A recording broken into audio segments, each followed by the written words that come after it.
On game night, the sounds of football are everywhere. Good job. Let's go!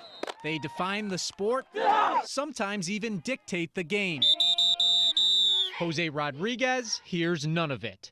Yet being completely deaf hasn't taken anything away from his experience as a player. That's no big deal. It doesn't matter. I don't care if I can hear it or not. I can see. I can watch out of the corner of my eye and keep an eye on everything that's going on. Rodriguez is a sophomore on the Gulf Coast JV team, a starting cornerback in just his second year of football. Really, I think I'm pretty fast. The Sharks use Rodriguez exclusively on defense and special teams, where he doesn't need to hear a snap count. Interpreter Diane Zafke is on the sideline, signing Jose instructions from the coaches.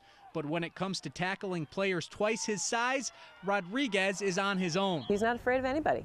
He doesn't have any fear, and I think that's his best asset. He plays so hard when he's in there and gives so much effort. He makes you appreciate it, and he reminds you of why you become a coach. But Jose does more than just motivate his teammates with his energy. When they're not doing the right thing, he also holds them accountable. If the guys aren't working hard and playing hard, he'll call them out. He'll relay that to me, you know. He'll get my attention, he'll point at them. Rodriguez has helped Gulf Coast players and coaches learn sign language too. But no one has enjoyed Jose's time as a Shark football player more than Rodriguez himself. He loves football, loves the camaraderie with teammates, and loves life more than ever. I think it absolutely drives him to do most everything all day long. I think it keeps his grades up. I think it keeps him coming to school. And it most certainly allows him to dream a little bit bigger. Bigger dreams for the smallest guy on the field who doesn't need the sense of hearing to make the biggest plays. Rishi Barran reporting for Gridiron Today. It's a tradition unlike any other in Southwest Florida. That's right, Southwest Florida. This golf course may be dressed like Augusta National, but it's actually the sanctuary on Sanibel where they've been playing their own version of the Masters Par 3 contest each of the past 4 years. The Masters just do everything so well, so uncommercialized.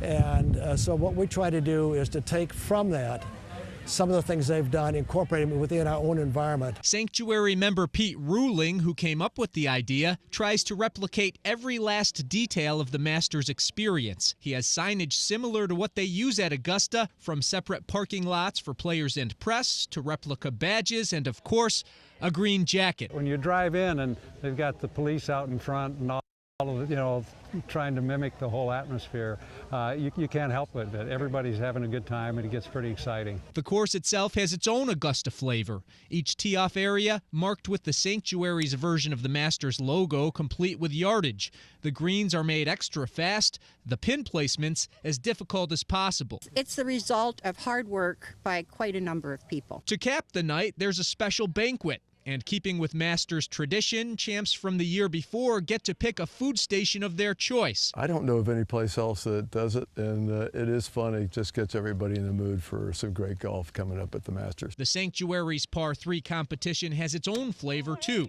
You can even win a car if you make a hole-in-one on the 4th hole. Beat that, Augusta National. Rishi Barran, NBC2.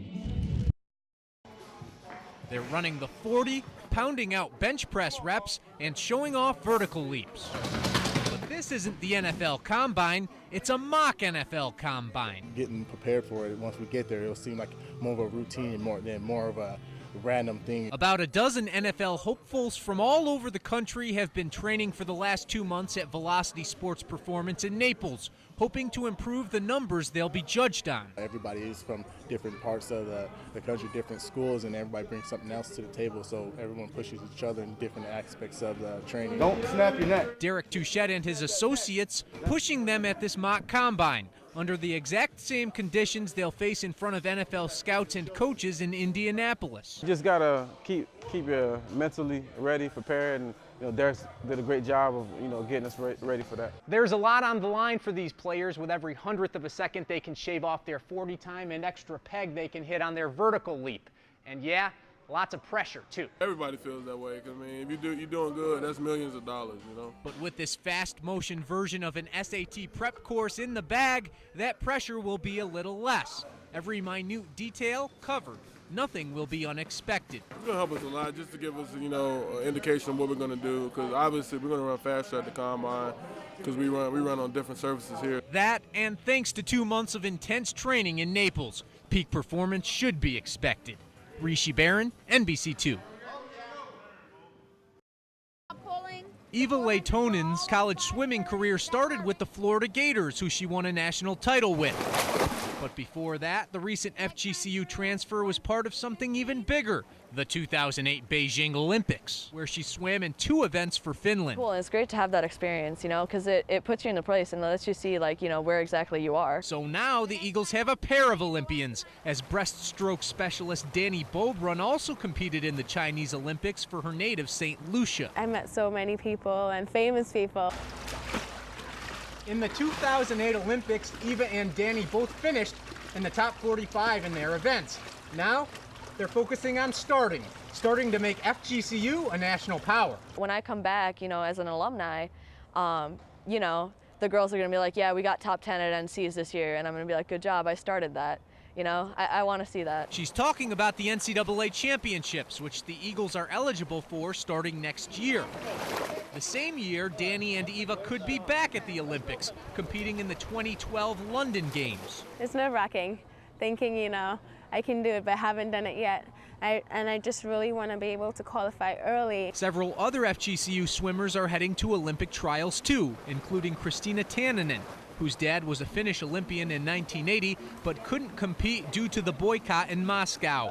Tanninen says Eva and Danny inspire teammates to reach their own Olympic dreams. It's a really positive environment that the other swimmers on the team can get a grasp of too and feed off the energy. That energy has already paid off in the pool and put FGCU swimming on the map. Rishi Barran, NBC2.